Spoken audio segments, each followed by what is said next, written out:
Greetings, YouTube, and welcome to the Eafengrow Toucans knife. And this is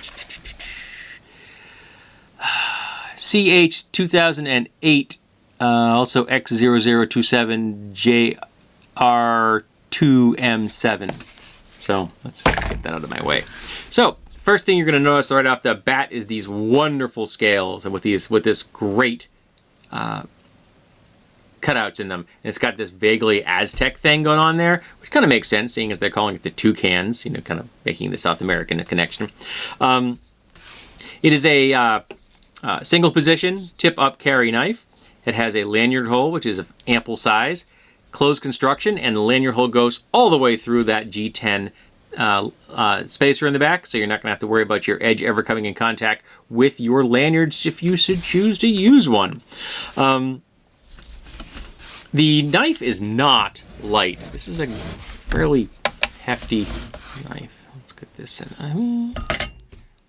Yeah, 169 grams. This is not light. But it's also although you can tell before I even open it, it's a wide blade. So there's a reason it's not light. This has a flipping device here, but I have a really hard time using this. I freely admit it. The thumb studs pop nicely, but this doesn't. However, when I got it, the pivots were so tight that I had to loosen them. Most of the time, I like to do my reviews with the knife as it came out of the box, so you can see how it performs, but I had to loosen them. And which is when I discovered I only have one T8, so I had to get a second T8 so I could bring them in like this, and then go in opposite direction. But I was able to do that, so the centering is still beautifully in the center. So I did not change the centering at all in the process of doing moving the pivot, because I was able to do it, both of them at the same time. But now I have two T8s. But I still cannot reliably open the knife with this. This is very short, and the amount of leverage here is limited. It is far easier to do a flip with my thumb to pop it open, because the distance from here to here is larger. And I normally like a tapered thumb stud, but this big, chunky kind of pillar we got going on there, it's almost the same diameter as its length, I think is very appropriate to the scale of this knife. It fits the overall look really well. And so let's go ahead and pop this thing open, because it does pop open now that I've got it. Now I've got it tuned. It pops open quite readily and comfortably. So you can see right off the bat, this is a big, wide blade with a flat grind. It is just lovely. And it says Toucans on this side. I don't know if you can see that in this lighting, but it does. It says Toucans right there. Why Toucans, plural, I don't know. Because you can look at the blade and say, okay, yeah, I totally buy toucan. That looks vaguely like a toucan beak. I got it. But Toucans, plural? I don't know. Maybe the person that wrote this is not does not speak English as a first language. I'm not sure. But the blade is just lovely. I would call this a modified sheep's foot, I guess, because it's not as pointy as a Warnglyph, but it has a slight belly to it, you know, a little curve there, so it is modified. It is not a straight edge, but that's okay. It looks great. It cuts like a dream. It's a nice slicer. It's too thick for food prep. I actually tried it because it is so wide. It made me think of like some of the Japanese kitchen knives. So I thought, I'm going to give this a try. It's too thick for food prep. I tried it. It would work in a pinch, like a picnic or something. Yeah, this would got you covered. In the kitchen, it's a little too thick. I prefer a thinner knife. Now, and though it is a very wide blade, this handle isn't. And the proportions to this are awesome.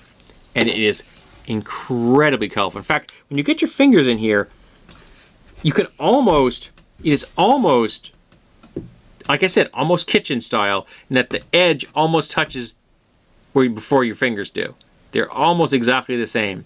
So this is very comfortable. It isn't too wide, which is a problem with a lot of knives that a lot of time it has a knife that has a wide blade. The handle ends up being absurdly thick, and this is not absurdly thick. It's very, very comfortable. And if you are into the whole reverse grip kind of thing. It is also quite comfy. And obviously a full 4-finger grip on this puppy. I carried this at work. It worked very nicely. I was very happy with it. It is, however, heavy, as the gram weight I just showed you indicates.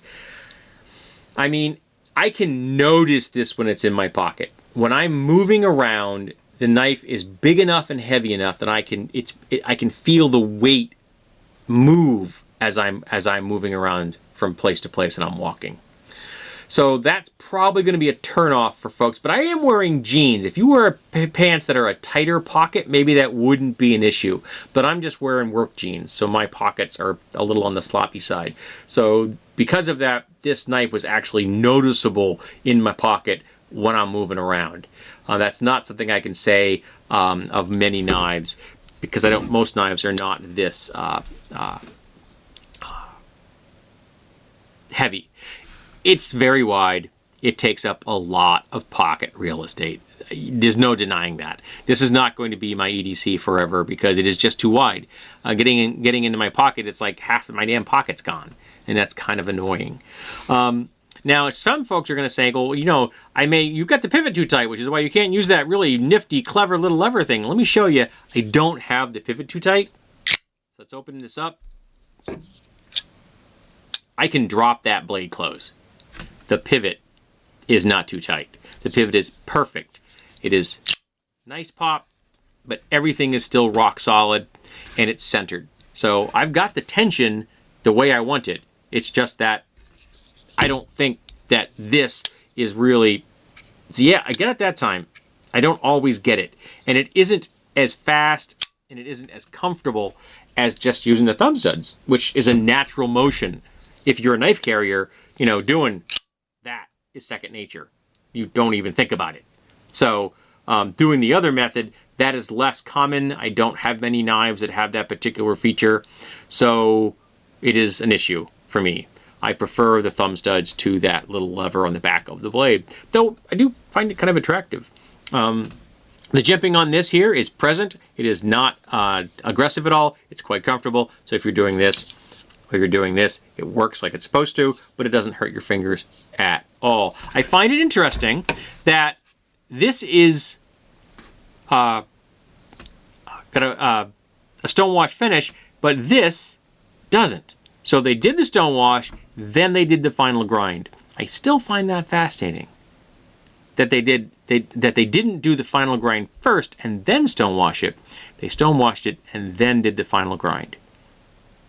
I really would like to talk to the people that decided to make that decision, if there's a reason for it. Or it does make the printing easier, I guess. Though the Eafengrow logo there looks fine. Toucan's logo looks there is fine. Well, I don't know, maybe there is no reason. Okay, also it says D2 on here, which is the standard metal for most of these budget-friendly knives. So I think this is like $35, if I'm not incorrect. So yeah, this has been the Eafengrow Toucans. Oops, I went to do a flipper. The knife before this was a flipper, sorry. I've been doing multiple knife reviews this afternoon. So there you go. This is the Eafengrow Toucans. If you like a wide blade, but a handle that is still comfortable, this is a knife you're definitely going to want to pick up.